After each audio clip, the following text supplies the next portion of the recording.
I had 16,000 coming in per month. That was just guaranteed, just under 200K annually, with 500,000 in my pipeline. And you can do this. You just need to increase your perception of quality and speed. What is the best way to price yourself when you're starting or building your recruiting business that is going to get recruiting contracts signed and get revenue coming in the door fast? Let's dive into all the options and also the big factors you need to incorporate into your pricing strategy.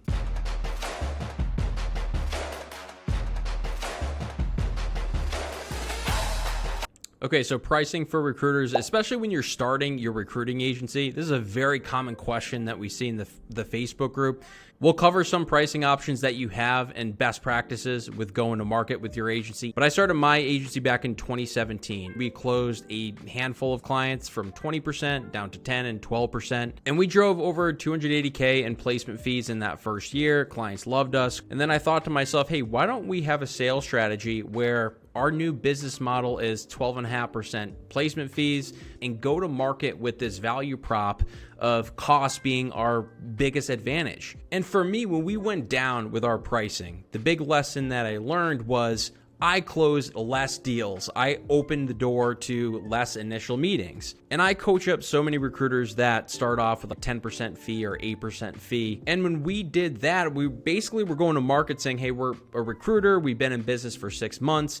We have a couple clients, maybe 1, 2 success stories, maybe 0. You should try us out for 10%. What we figured out is people's mindset really goes to you get what you pay for. And the psychology of why people buy across the board in B2B, what you really think about when you're looking at leaders in our space, when you're trying to close them, is you got to think about why are they making these decisions or how do they make these decisions? What they're looking for is a great outcome, number one. And most importantly, they're trying to avoid mistakes, and when the mistakes even do happen, do they look stupid? For instance, if they go with a recruiting agency, big brand, big buildings, a ton of employees that every other company uses, they waste $100,000, a ton of time is lost. They can go to all their leaders and say, hey, but this is a really big brand, everybody uses them.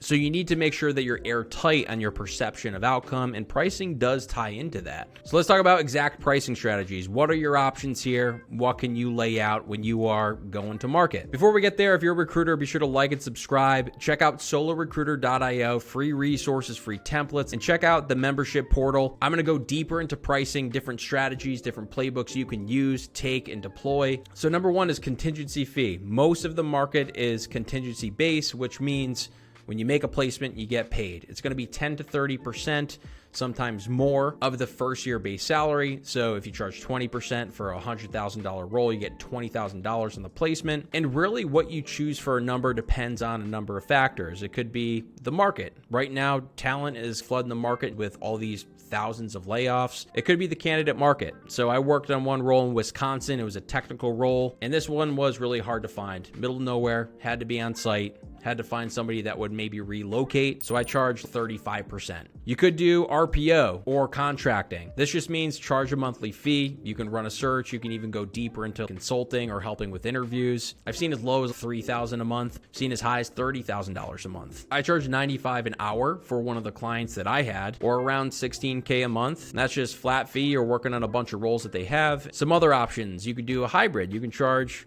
monthly fee of $7,500 a month with 5% hires. You can flip those where one of them is bigger. You charge $15,000 a month with 2% hires. You can have a launch fee where you charge $1,500 just to get started on one role, and then do your 15 or 18 or 20%. Then of course you can make a profit on top of contracts. So hire an employee for $40 an hour, deploy them out to your client for $75 and take what's in between. Really what these clients are after are great long-term hires. If you ask your potential client, you said, hey, if I could look into the future and these 3 people that I hired are your top 15% of sales performers, what would you pay? 100, 200,000, 300,000? And really for like enterprise sales, these guys are driving millions of dollars in revenue. If they knew their top performers, it would be $300,000 they would probably say yes to. And for recruiting agencies, there's 3 value props. It's speed, it's cost, or quality. And your clients and businesses are usually going to get 2 out of these 3. They're going to get low cost and quality at the expense of speed. They could get low cost and high speed. So that's a lot of overseas agencies that are very cost effective and they're fast, but the candidates coming in are just way off the mark. Or you can do speed and quality, which is going to come at a higher cost. And that's what we're after, is giving that perception and that confidence in going with us and signing a contract and letting them know that, hey, this cost is worth it. Before I wrapped up my recruiting business and switched to Solo Recruiter full time, I had $16,000 coming in per month that was just guaranteed, or just under $200K annually, with $500,000 in my pipeline of potential contingency fees. And you can do this. You just need to increase your perception of quality and speed, use tactics and strategies. So check out solorecruiter.io, check out that membership. It's not going to be $24 forever.